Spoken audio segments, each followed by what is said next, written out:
Bonjour à tous et bienvenue dans le grand JT des territoires de l'été. Dans chaque édition, nous vous proposerons les meilleurs reportages magazines de cette saison. Et voici d'ailleurs le premier d'entre eux, regardez. Il y en a de toutes les couleurs et venus de tous les horizons, attirant la curiosité des visiteurs. C'est très étonnant de voir dans cet espace des papillons du monde entier, quoi. On est transporté dans un pays exotique. Les papillons, ils ont un peu peur quand on s'approche trop. Dans cette serre tropicale de 600 mètres carrés où la température frôle les 28 degrés pour 80% d'humidité, les papillons évoluent en parfaite harmonie avec leur environnement. Selon les espèces, certains se montrent plus visibles à différents moments de la journée et en fonction de la météo. Mais malgré une grande liberté, ils ont besoin d'un peu d'éducation. On les habitue à certaines conditions pour l'alimentation, on les habitue à les manger sur du rouge, des couleurs bien particulières, oui, il vient sur votre micro là. Ils vont être attirés aussi par des parfums, donc on met des produits dans la nourriture pour qu'ils le retrouvent facilement. Une nourriture composée de fruits fermentés, d'ammoniac, d'urine et même de crottes d'oiseaux. À l'intérieur, les papillons volent paisiblement. Dehors, dans la serre extérieure, certaines espèces sont bien plus agitées, virevoltant entre les plantes basses sous un plafond de 5 mètres. Un contraste saisissant pour un insecte qu'on voit de moins en moins dans son milieu naturel. Les gens sont moins dans des milieux intéressants pour les papillons, donc ils les voient de moins en moins et les gens y font de moins en moins attention. Pour les trouver, il faut faire une démarche, il faut aller en montagne, il faut aller dans des endroits où il y a moins d'agriculture intensive, où il y a moins de personnes. C'est plus compliqué que de venir ici, d'en avoir énormément au mètre carré, quoi. Selon les données du Muséum national d'histoire naturelle et de l'Observatoire national de la biodiversité, environ 30% des populations de papillons de jour ont disparu ces 20 dernières années en France. Voilà, et les Beaux Jours participent également à la prolifération des sargasses, un groupe d'algues flottantes. Ces herbes des mers sont très présentes aux Antilles, cependant elles présentent des risques importants pour la santé humaine, les espèces marines aussi et surtout des nuisances visuelles et olfactives pour le tourisme, ce qui pose des problèmes pour les commerçants en front de mer notamment. Reportage de Via ATV en Martinique. Comme chaque matin, Mathieu prépare son restaurant pour le service du midi. Situé sur le bord de mer du Robert, il fait face aux sargasses, mais surtout à leur odeur. On prend régulièrement les odeurs le matin quand on arrive, des fois le soir aussi. C'est pas régulièrement ramassé comme il devrait être. On voit des fois ils font le ramassage aussi sur l'eau, mais c'est pas assez régulier. Des fois on ressent aussi des problèmes de mal de tête qu'on a sur le corps, on le ressent sur nous. Et ce qu'on aurait aimé, c'est avoir une solution pour éradiquer ce mal. Des affaires qui tournent moins et une odeur persistante qui dérange. Toujours sur le bord de mer, cette supérette est également située en face des sargasses. Mais ici, un détail fait qu'aucun parfum nauséabond ne pénètre dans le magasin. Parce qu'on travaille plus à l'intérieur qu'à l'extérieur. Donc finalement, les sargasses n'ont pas plus que ça. Malgré l'odeur, les commerçants du marché sont bien présents eux aussi, un peu plus éloignés des sargasses. Leur nez est tout de même chatouillé sur la place principale de la commune. Certains d'entre eux nous confient s'y être habitués, comme Romuald. Personnellement, oui, puisque l'odeur n'est pas très supportable à certains moments dans la journée. Mais on s'y accommode par habitude. Sur le bord de mer, oui, je pense qu'ils sont fortement pénalisés, surtout les restaurateurs, puisque les clients sont amenés à venir s'asseoir et déjeuner au dîner et ne peuvent pas par rapport à cela. Et malheureusement pour ces commerçants robertins, la situation ne risque pas de s'arranger. Madininer annonce des taux d'émissions d'hydrogène sulfuré élevés, voire très élevés comme au Robert ou encore au Vauclin. Après une croissance fulgurante du marché des trottinettes électriques depuis le Covid, les locations et les ventes de ces engins connaissent une perte de vitesse depuis plusieurs mois déjà. L'une des raisons principales est due aux travaux dans les centres-villes, compliquant leur circulation. LMTV Sarthe a pu rencontrer un professionnel du secteur qui en parle, Anthony Piton et Elisa Cribier. Les ventes de trottinettes électriques dérapent. Chez ce spécialiste au Mans, le chiffre d'affaires a connu une baisse assez marquée l'an dernier. Une tendance qui se confirme aussi cette année. L'hiver a été assez dur. On a eu un effet saisonnier qui est important sur les trottinettes, un peu comme sur tous les deux roues. Et on est à peu près en phase avec le marché qui baisse de 10%. On a quelques clients qui hésitent à s'acheter un véhicule parce que les travaux font qu'il est difficile de circuler sur certains axes du Mans. Même constat pour la location. Depuis le lancement des trottinettes électriques de la CETRAM en novembre 2023, dont il s'occupe aussi, beaucoup de trottinettes restent en magasin. Là, on est à 50%. Donc il y a une cinquantaine de trottinettes qui sont disponibles et puis qui attendent leur futur locataire. À force est de constater que peut-être qu'on manque un petit peu de communication de la part de la CETRAM. Malgré ce contexte défavorable, le dirigeant reste optimiste. Il compte sur les beaux jours pour retrouver la route de la croissance. Tout à fait autre chose maintenant dans ce journal, une avancée médicale majeure à Grenoble. Le CHU a implanté un pacemaker sans sonde pour la première fois en France. Léger, rapide à poser, il réduit les complications des anciens modèles. Prochaine étape, une version qui se recharge avec les battements du cœur. Et oui, plus d'informations avec notre partenaire Télé Grenoble. Regardez. Grenoble, toujours à la pointe de la technologie, et ce, même dans le milieu médical. Pour une première française hors études, un patient se fait poser un nouveau type de pacemaker au CHU. Maintenant, en fait, on a la possibilité d'implanter des stimulateurs sans sonde qu'on appelle double chambre, c'est-à-dire qu'en fait, il y a un stimulateur sans sonde dans l'oreillette, un stimulateur sans sonde vissé dans le ventricule, et les deux vont communiquer entre eux pour réaliser un synchronisme entre l'oreillette et le ventricule et reproduire la contraction cardiaque physiologique. Une petite révolution car depuis 70 ans, les patients se font majoritairement implanter des stimulateurs complexes avec des sondes. Des dispositifs bien plus lourds et donc avec plus de risques de complications. Les maillons faibles de ce système, c'est les sondes, parce qu'elles peuvent se casser, elles peuvent s'infecter, et on peut penser qu'un patient relativement jeune va avoir un certain nombre de pacemakers dans sa vie, et que les sondes ne vont pas durer éternellement. Et ces sondes ont un certain nombre de complications, de risques. Les dispositifs sans sonde ont donc beaucoup d'avantages, notamment dans l'implantation qui est simplifiée. On va le ressertir au cathéter pour pouvoir l'amener dans le cœur, dans l'oreillette. Un cathéter est placé au niveau du pli de l'aine où se situe la veine fémorale. Le chirurgien fait remonter la capsule par cette veine jusqu'au cœur. On teste les constantes pour vérifier qu'il est en bonne position et qu'il fonctionne bien. Un seul problème persiste avec ce dispositif, sa longévité qui ne dépasse pas 10 à 15 ans. Pour des patients jeunes comme celui-ci, il faudra sûrement plusieurs remplacements. Un modèle 2.0 est déjà en développement. Il s'approcherait d'une mini-centrale se rechargeant avec les battements du cœur, avec une durée de vie presque infinie. Inquiétude maintenant. En 2024, 726 usagers des 2 roues motorisées ont perdu la vie sur la route. Un chiffre à la hausse ces dernières années. Pour lutter contre la sensibilisation semble être le meilleur moyen pour faire prendre conscience aux motards des règles de sécurité à adopter. Une méthode bien reçue, vous allez le voir, reportage de Puissance Télévisions. Retrouver les bons réflexes avant de reprendre la route. Près de 50 motards se sont réunis à Chaumont pour une opération reprise de guidon organisée par la gendarmerie de Chaumont. Une journée pour rappeler la sécurité aux conducteurs de 2 roues motorisées. La matinée a débuté par un cours théorique, l'occasion de revoir les fondamentaux de la conduite. Toujours fixer son regard au plus loin, toujours fixer son regard là où je veux aller. Les participants sont ensuite montés sur leur moto pour se rendre sur le lieu d'entraînement. On sait que malheureusement, les motards représentent 5% des usagers et 20% des tués. Donc voilà, quand on est en moto, on est plus vulnérable. On est obligé de rappeler aussi qu'un tiers des tués en moto se sont tués tout seuls. Sur place, les motards ont été répartis en 5 ateliers pratiques, exercices techniques, freinage d'urgence et gestion de la vitesse. Ces ateliers avaient pour objectif de permettre aux participants de retrouver leurs réflexes et d'améliorer la maîtrise de leur moto.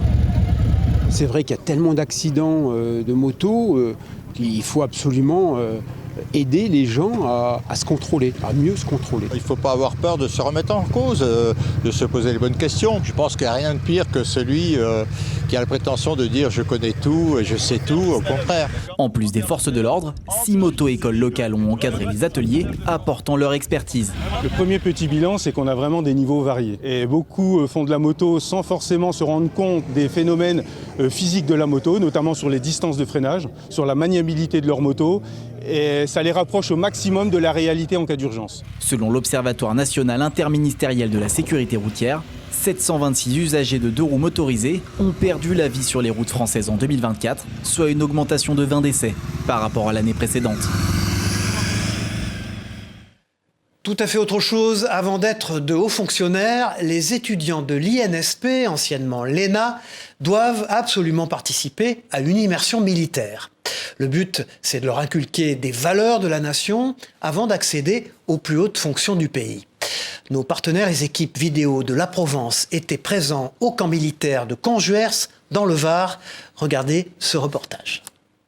Section pour un bond vers la gauche de 5 mètres en avant. À première vue, on pourrait croire qu'il s'agit d'un entraînement de soldats de l'armée de terre. Mais il n'en est rien. Sur le terrain du camp militaire de Conjuers, des élèves de l'Institut national du service public, anciennement appelé l'ENA, sont là pour une formation obligatoire dans leur cursus. Cette période d'immersion, on l'a fait en 2 temps. Ça dure 3 semaines. Il y a une première semaine qui se passe ici à Conjuers, où les élèves sont habillés en uniforme et font des activités purement militaires, donc c'est eux qui pratiquent. Et puis il y a 2 semaines où on va aller dans les différentes unités des 3 armées et de la gendarmerie, et où les élèves vont vont rencontrer du personnel, vont voir des matériels, des équipements, et donc on est plus dans la démonstration, si vous voulez, de matériel et d'équipement. Au programme donc, parcours d'obstacles, déplacements militaires, tir à l'arme automatique, tout le panel du soldat pour une formation qui, pour ces étudiants des hautes instances, paraît indispensable. La hiérarchie, c'est pas une question de pouvoir ou de domination, mais c'est une question d'organisation. On a essayé par exemple de faire un exercice, on était 15 autour de la table à discuter, c'était impossible. On s'est mis à 2 à 3 en disant ok, telle personne responsable de ceci, telle personne responsable de cela. C'était beaucoup plus clair, c'était beaucoup plus précis. Apprendre et surtout comprendre le fonctionnement de ceux avec qui ils seront amenés à collaborer dans leurs futures fonctions, une nécessité qui s'explique d'autant plus dans le contexte mondial actuel. Passionnés d'automobile, vous allez adorer ce reportage. Une réunion autour des mythiques coccinelles et combis de la marque Volkswagen a rassemblé près de 200 véhicules. Ça se passe au RICES, dans l'Aube, et notre partenaire Canal 32 a pu découvrir de véritables merveilles. Regardez ça. Rose, rouge, bleu ou encore violette, les coccinelles sont de sortie au RICES. Ce bruit-là à l'échappement avec ce petit qu'on entend là, c'est vraiment typique. Parmi les passionnés présents au 11e meeting Cox Avenue, Jamy est venu exposer son véhicule. Vous avez un modèle 1200 de 1969 qui a été vieilli pour ressembler à un modèle de 1964. Et cette voiture qui a 56 ans maintenant est increvable, elle peut vous faire 1000 km sans problème. J'adore son moteur en fait, son moteur air-cooled, un moteur avec les cylindres à plat, avec un bruit bien spécifique, de tenue de route assez particulière. Enfin voilà, c'est une voiture, il faut absolument monter dedans pour comprendre en fait. Organisé par l'association Cox Avenue, l'événement a pour but de rassembler les passionnés d'anciennes Volkswagen. Au programme, village d'exposants, concerts, balades et animations en tout genre. Plus de 200 véhicules sont exposés. La première conception de la coccinelle, c'est en 1938, donc avant-guerre carrément. Et après, la coccinelle a été produite jusqu'en 2003. Donc elle a vraiment une grande carrière. Elle est connue grâce au cinéma, le côté sympa du véhicule, facile et accessible à tout le monde. Et si les coccinelles sont les stars de la journée, les combis ne sont pas en reste.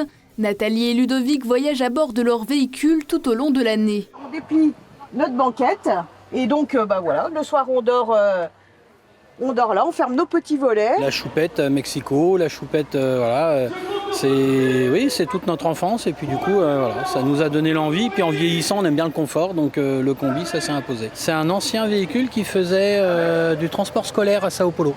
On dort dedans, on fait à peu près 10 000 km par an, c'est nos vacances à l'année. Fondée en 1991, l'association Cox Avenue réunit aujourd'hui une 30aine de membres, tous passionnés par les belles Volkswagen. Ce meeting est organisé une fois tous les 2 ans depuis 2003. Plongeons-nous maintenant dans les coulisses du métier de barista. Entre gestes précis et passion pour l'arôme, il faut se former pour maîtriser l'art du café.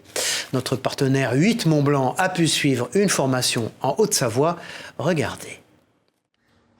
Il n'y a pas que le café qui chauffe dans ce coffee shop situé à Annecy, les cerveaux aussi montent en température. À 25 ou 30 secondes, on rajoute 35 et à 55 secondes, On passe au reste. Ça fait une quinzaine d'années qu'en France, il y a des cafés de spécialité où on a découvert toutes ces subtilités dans le café et ses arômes. Alors, des drippers, il y en a en verre, en céramique. Cela fait maintenant 1 an que le Drip Social Coffee Club propose des formations découvertes ou professionnalisantes comme ce jour-là. Au programme de cette seconde matinée, le café filtre, une technique d'extraction plus compliquée qu'elle n'y paraît. Il faut suivre un protocole parce qu'il y a tellement de variables.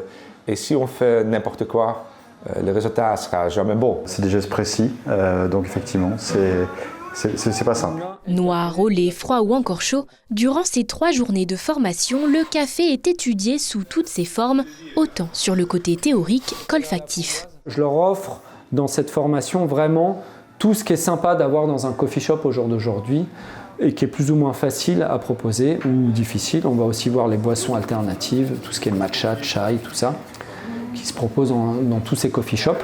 Réputé pour être la déclinaison du café la plus instagrammable, le latte fait évidemment partie de la formation.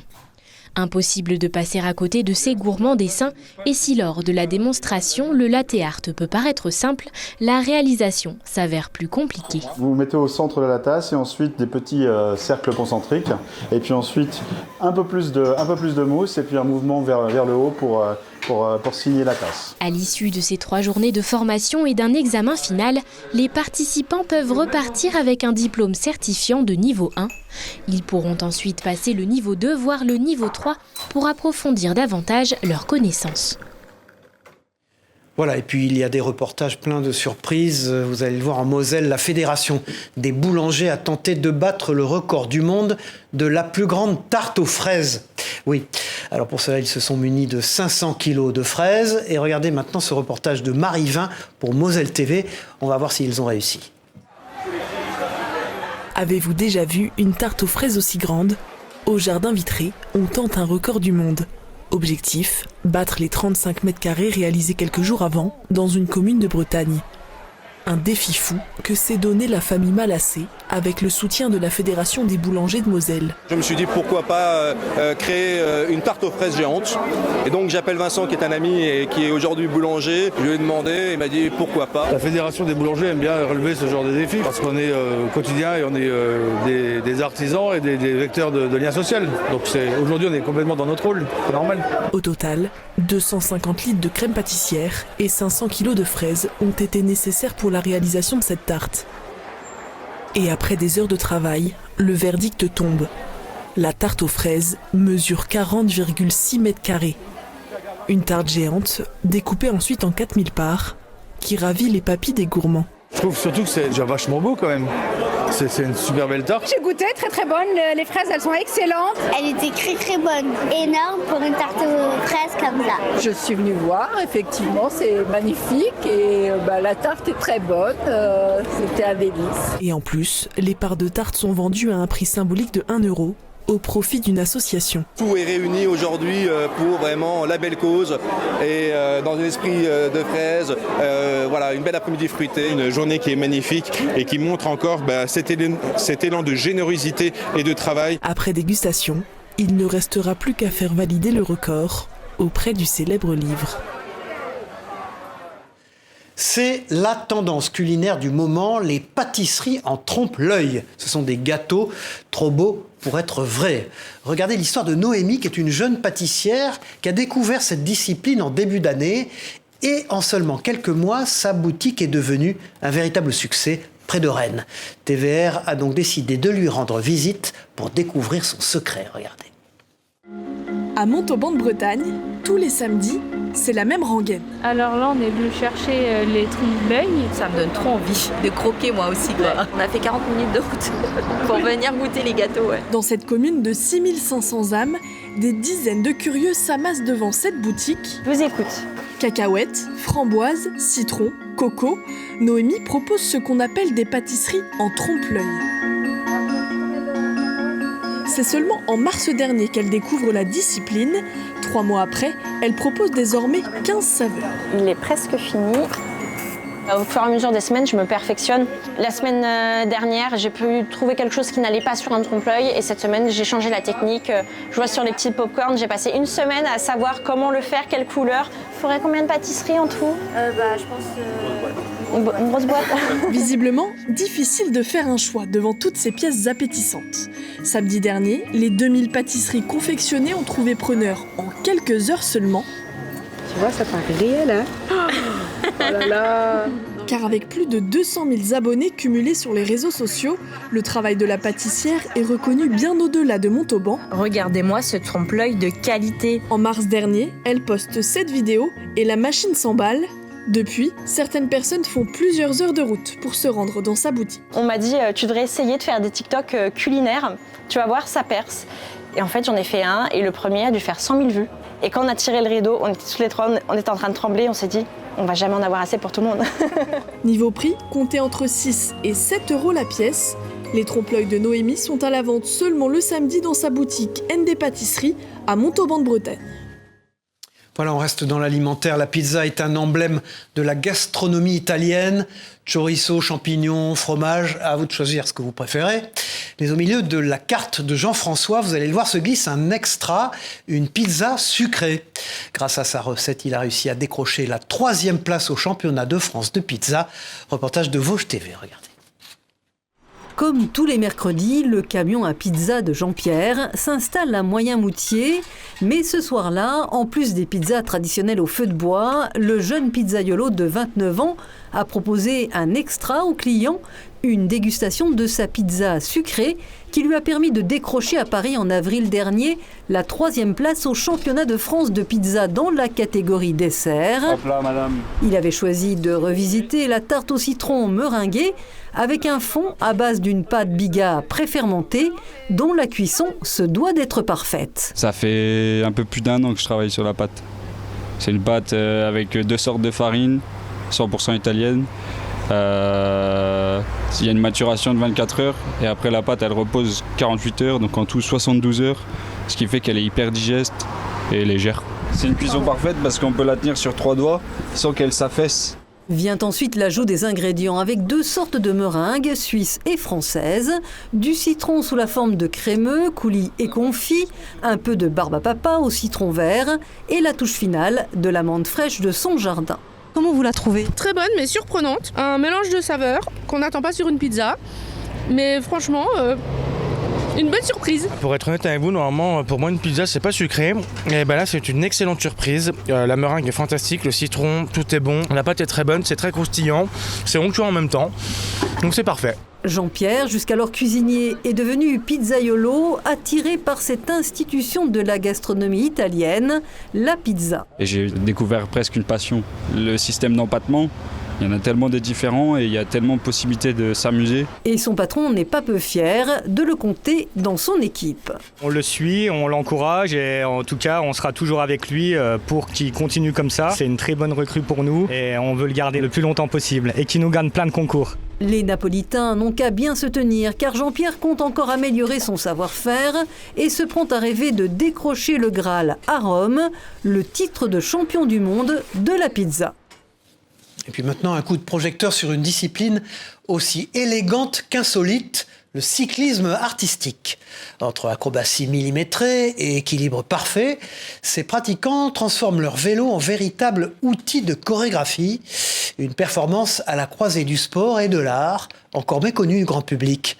Présentation par notre partenaire TL7 dans la Loire. Le BMX freestyle n'est pas le seul sport artistique sur 2 roues. Le cyclisme artistique existe et c'est tout aussi impressionnant, encore plus lors des épreuves en duo comme ici dans une épreuve nationale à Balbini. Dans ce sport, on a 25 figures à respecter en 5 minutes. Le but, c'est de respecter les trajectoires. On doit forcément réaliser un demi-cercle. Elles ont une partie où elles sont à 2 sur le vélo, donc comme ici, et on peut être pénalisé en cas de chute, de pied par terre. L'objectif, c'est de vraiment respecter la trajectoire du cercle pour réaliser la figure. Comme pour le cycleball, le cyclisme artistique est un sport venu d'Allemagne dans les bagages de Paul Cabourg, mais les vélos ont des spécificités dans les 2 disciplines. C'est un vélo de cyclisme artistique, c'est un pignon fixe, donc on peut aller autant en marche avant qu'en marche arrière. Le guidon peut tourner à 360 Et on a également des petits embouts pour commencer, pour pouvoir faire des figures d'abord en équilibre sur ces embouts-là, avant de faire des équilibres plus complexes en étant par exemple debout sur le guidon ou debout sur la selle. La différence avec le cycloball, c'est vraiment la forme apparente du vélo où le cycloball, on est principalement debout sur le vélo, que là on peut prendre appui autant sur le guidon que sur la selle. J'ai découvert ça et ça m'a impressionnée et j'ai tout de suite voulu essayer, du coup voilà. Mon papa fait du cycloball et du coup quand je suis née, je venais voir les compétitions et à force de grandir en voyant ces compétitions, il y avait de l'artistique en même temps. Et du coup, j'ai dit que je voulais faire ce sport. Le fait que ça soit un mélange de gym, danse, et c'est du surpassement de soi aussi beaucoup. Comme pour le cycloball, 2 clubs existent dans la Loire, à Feurs et à Balbigny. Voilà, c'était le Grand JT des territoires de l'été. Merci de nous avoir suivis. On se retrouve très vite pour une nouvelle édition. Au revoir à tous.